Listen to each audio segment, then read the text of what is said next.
2016 оны 7 дугаар сарын 31-ний өдөр Туркийн App Store-д шинэ гар утасны тоглоом нэмэгдсэн нь Çiftlik банк гэдэг тоглоом байв. Энэ тоглоомод та хувийн фермээ байгуулж, үхэр дахиа ямаа өсгөж, ферм хөгжүүлдэг тоглоом мэт ойлгогдож болохоор байгаач. Çiftlik банк үүнээс хамаагүй илүү том зүйл байсан нь бодит фермтэй холбоотой гэж байлаа. Та өөрийн мөнгөөрөө тоглоом дотроо виртуал амьтан худалдаж авах бөгөөд харин бодит амьдрал дээр таны оруулсан мөнгө жинхэнэ фермд хөрөнгө оруулалт болж очиж фермийн бүтээгдэхүүнүүд болох сүү, өндөг, тос, цагаан эдэ зэрэг нь таны гэрийн хажуугийн дэлгүүрт зарагдаж та тоглоомоос бодит ашиг хүртэх юм. Çiftlik банк тоглоомыг та тоглосноор зугаагаа гаргаад зогсохгүй фермерүүдийг дэмжиж үүнээсээ бодит мөнгө олох боломж гэж байв. Энэ бүхэн үнэн гэхэд хитрхий сайхан сонсогдож байгаа биз? Энэ харагдаж буй гэмгүй царайтай хүү бол энэ тоглоомын гол санааг олж үүсгэн байгуулсан хүү. Хожим энэ хүү бизнесийн гоц ухаантнаас ард түмнээ луурдсан нэгэн болж хувирсан юм. Хүү 100 мянга гаруй хүнийг энэ тоглоомороо холигдож 80 сая евро луурдаж авсан байдаг. Гэвч одоо тэр өөрөө хаана байгаа вэ? Бас яаж энэ бүхнийг хийсэн бэ гэдэг асуултуудад хамтдаа дис дараатай хариулт олцгоо.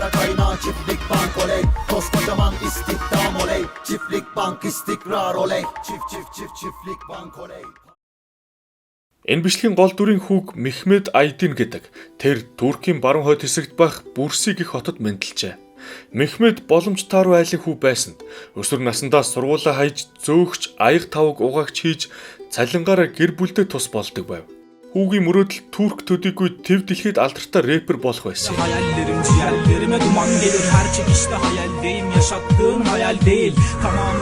Гэвч түүний рэперийн карьер төдийлөн амжилт олоогүйч рэп хийж яваад нэг чухал хүнтэй танилцсан нь онлайн тоглоом бүтээгч байсан бөгөөд залуус нөхөрсөн нь ирээдүйн гол зүйлээ хийхэд нь хөдөлсөн байдаг.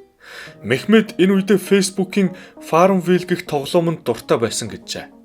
2016 онд Мехмед тоглоом бүтээгч найзтайгаа хамт байрныхаа подвалд анхныхаа тоглоомын эхлэлийг тавьцгааснаар Çiftlik банк тоглоом үүссэн байна. Тоглоом гараад 8 сарын дотор л 50,000 гаруй байнгын тоглогчтой болсон нь тэдний төсөөлж байгаагүй амжилт байлаа. Çiftlik банк тоглоомын зарчим маш энгийн. Та өөрийн фермээ байгуулад түүнийгээ хөгжүүлж удирдна. Тоглоомын дотор хэрэглэгддэг валют нь алт байх ба түүгээрээ дахиа үхэр ямаа зүгий зэрэг амьтдаа судалдан авч дараа нь эдгээр амьтдын үйлдвэрлэсэн бүтээгдэхүүнүүдэд зарж тоглоомын алтаа олно.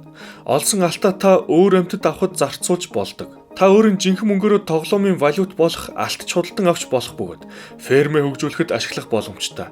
Энэ тоглоомыг бүрэн утгаар нь тоглоно гэвэл бас тийм ч хямдхан тоглоом биш юм. Гэхдээ та хэрв амжилттай тоглоод их ашиг олж алт чинь их болвол түүнийгээ буцаагаад жинхэнэ мөнгөнд хувиргаад бодит ашигч бас хүртэж болно. Мехмедийн санаанд гол шин санаа байсан нь хүмүүсийн тоглоомонд оруулсан мөнгийг жинхэнэ фермерүүдэд хөрөнгө оруулаад бодит үр шимээ буюу өндөг сүү цагаан эдэд зүгийн бол мэтэ борлуулж хөрөнгө оруулагчдад буюу тоглогчдод ашиг хүртэх байв. Энэ нэг ёсондоо онлайн тоглоом болон Туркийн хөдөө аж ахуйд хөрөнгө оруулалт татах платформын хослол болсон юм. Энэ үед нь яг Туркийн хөдөө аж ахуйн салбар олон янзын хүчин зүйлсийн нөлөөгөөр суларч байсан эмзэг үеийн байв. Турк улс хэрэгцээг хангахын тулд янз бүрийн хөдөө аж ахуйн гаралтай бүтээгдэхүүнүүдийг гаднаас импортлж байжээ. Харин цагаа олж гарч ирсэн Çiftlik банкын ачаар хүмүүс үндэсний үйлдвэрлэлээ дэмжиж улсдаа бодит хөрөнгө оруулалт хийх боломжийг энгийн иргэдэд өгсөн гайхалтай шийдэл байв.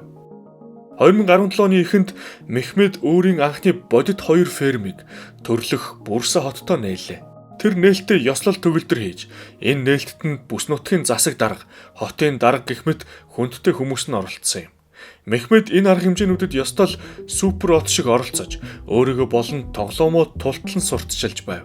Амжилттай залуу гоц ухаантан хэд хэдэн бие хамгаалагчид нь шүтэн бишрэгчдээс нь хамгаалж буй мэт дүр зургууд олон нийтийн мэдээллийн хэрэгслүүдээр араараасаа гарч байлаа. Мехмедийн энэ гайхалтай санааг олонний танил нөлөө бүхий хүмүүс анхнаасаа л сэтгэл зүрхээрээ дэмжиж ирсэн гэх зүйл ярьцгааж арга хэмжээ болгонд нь өргөдөн очицгоож байв. Жишээ нь нэгэн сурчлаганд нь Туркийн алдар жүжигчин хүүгийн амьдаа Мехмед Çevik гэгч тоглож Herif gibi dimdik olmalı. Çiftlik банкны олон нийтэд харилцах ажлыг хийж брендинг бас нэгэн нүүр царай болсон байдаг. Ферм байгуулагдаад жилийн дотор улс орон даяар 100 орчим жижиг супермаркетууд байгуулагдаж, Чифтлик банкын фермээс ирсэн шинэхэн хүнсийг хэрэглэгчдэд санал болгож байлаа. Дэлгүүрүүдэд зөгийн бал, бяслаг, хям, сүү, цагаан эдэгээд бүхий л бүтээгдэхүүнүүдэд тоглоомынхоо логог нагаад худалдаалж байсан юм.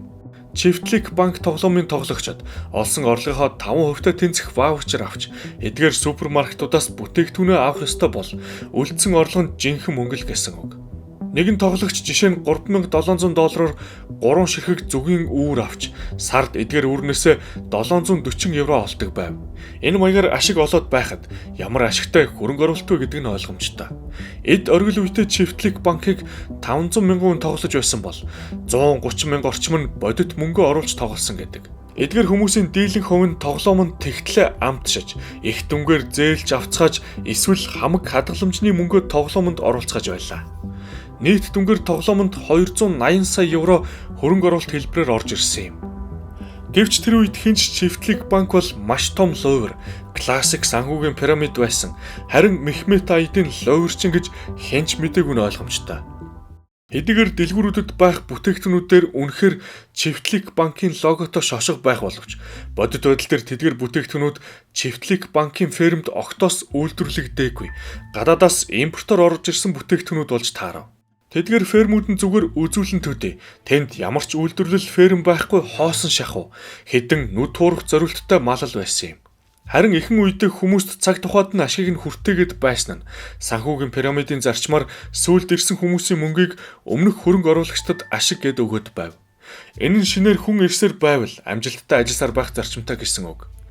2017 оны сүүлээр буюу Чифтлик банк App Store дээр гарснаас хойш жил гарны дараа нөхцөл байдал Мехметийн хяналтаас гарч эхэлсэн байна.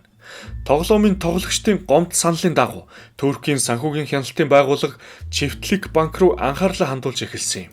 Тэд тоглоомыг гаргасан компанийг шалгаж эхлээд л хардлага төрсөн нь хамаг дансыг нь умард Кипрт бүртгэлтэй шуудангийн хайрцагны үйлчлэгээ үзүүлдэг компани удирддгийг олж тогтоов.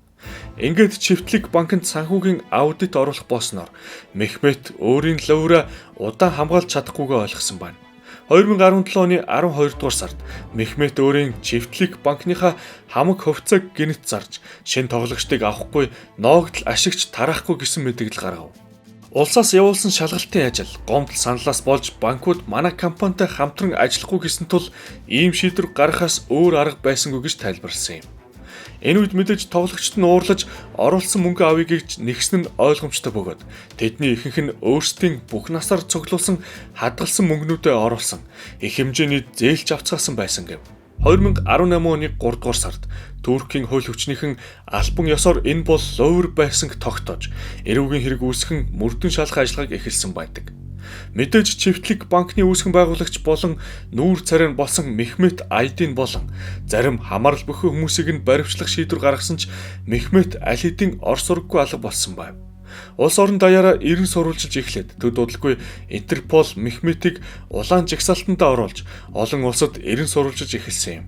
Түүний байгаа газрыг олж тогтоох ажиллагаа шуурхай хийгдэж Мехмет Уругвай руу зүгтаасныг олж тогтоов. Гэхдээ тэр төдийлөнч нуугдаагүй болж таарсан бөгөөд Феррари унаж гудамжаар дрифт төлөвлөж тэр бичлэгээ олон нийтийн сүлжээнд оруулсан байлаа. Энэ бичлэгээс гадна өөрийн тансаг усан онгоц, бэлэн мөнгөнийхөө ч зураг бичлэгүүдэд нийтэлж байсан юм. Мехмет эх орноосоо зүгтаахаас өмнө хулгайлсан мөнгөөрөө зугаацаж байсан нь тогтоогдсон ба. Түүний бие хамгаалагчдын нэг нь Мехмет умард Кипр арал дээр банк казино тоглож, томоохон үйлчлэгүүц зохиож байсан гэлээ.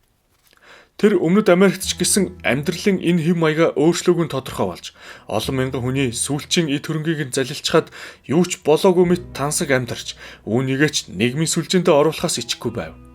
Туркийн хэвлэл мэдээллийн хэрэгслэр энэ луурын талаар хэдэн сарын турш ярьж бичиж анхаарлын төвд нь байсан юм. Лувр гэдэг нь тодорхой болсны дараа хохирогчид нэгдэж Чифтлик банкны фермүүд рүү нэг нэгээр нь дайрч тэнд байгаа амьтдыг нь аваад багч гисэн хохирлоо багасгах шийдвэр гаргасан ч тэнд нь олигтой юу ч байсангүй. Ийм төрлийн луврын түүх болгон дээр болдогчлон Мехмет өөрийгөө ч гисэн хохирогч гэд Туркийн төр засаглал буруутай гэж нийгмийн сүлжээгээр мэдэгдэж байв. Улс тэдний хамаг хөрөнгийг нь хураасан тул та бүгдийн мөнгийг эргүүлж өгч чадахгүй байна гэсэн юм. Чифтлик банкны сурчлагын тоглосон хүмүүс эсвэл сайн дураараа дэмжиж отсон гэгдэж байсан олонний танил хүмүүс бүгд ард түмнээсээ уучлал хүсэж эхэлсэн байна. Нөгөө рекламанд нь тоглоод бүр олон нийттэй харьцах ажлыг нь хийж брендийн нүүр царайч болоод байсан алдарч жүжигчин Мехмет Чивик Туркийн нэгэн телевизээр дамжуулан хохирогчдоос утсаар уучлал гуйсан юм. Мехметийг Уругвайн цагдаа нар баривчлах гэсэн ч тэр тэндээс бас гэнэт алга болжээ. Ингээд цаг хугацаа өнгөрсөөр Мехмет ID-ны эргэн тойронд болон Чифтлик банкны лөөрийн хэргийн асуудал баг багаар намжин болж эхэлсэн байна.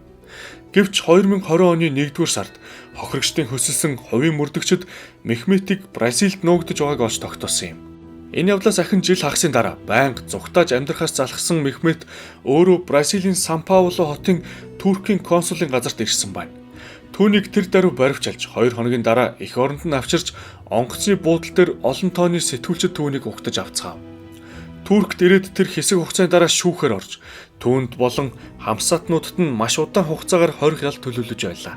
Бүр маш удаан хугацааны хорих ял гэдэг нь Туркийн хуулиар 88 мянган жилийн хорих ял өгүүлэхээр прокурор шаардаж байсан ч эцэст нь шүүх түүнд 45376 жилийн хорих ял болон 496 сая турк лирийн торгуул ноогдуулжээ. Мехметийн Уругвайд байхдаа авсан Феррари машин болон тансаг усан онгоц зэргийг нь Уругвайос хураан авсан юм. Тэр анх Туркээс зугтахдаа 88 сая евротой байсан бол эргэн ирэхдээ халаасандаа $13 л ирсэн байна. Мехмет Айдин гэх энэ залуу маш богино хугацаанд ийм их мөнгө луурдад зугтааснаас илүү бүхэл бүтэн улс орон даяар хинч түүний эргэлзээтэй бизнес загварыг с ิจ гтэй гэж үзэлгүй, шалгалгүй зүгээр л итгэхэд хамаг мөнгө өгчихсөн нь энэ түүхийн сонирхолтой хэсгүүдийн нэг юм. Тэгэхэр бүхэл улс үндэстнээр энэ гэмгүү мэт төрхтэй залуугийн шинэлэг гайхалтай их оронч мөн чамгүйч ашиг өгчих мэт санаанд нэтгэхэд мөнгөө луурдуулсан түүх энэ үлээ. За энэ хүрээд манай бичлэг төгсөж байна. Та бүхэн сэтгэлдээ хуваалцаарай. Мөн бичлэг сонирхолтой байсан бол лайка дарахаа бити мартаарай. Удахгүй улам сонирхолтой түүхүүдээр уулзалт болно. Баяр та.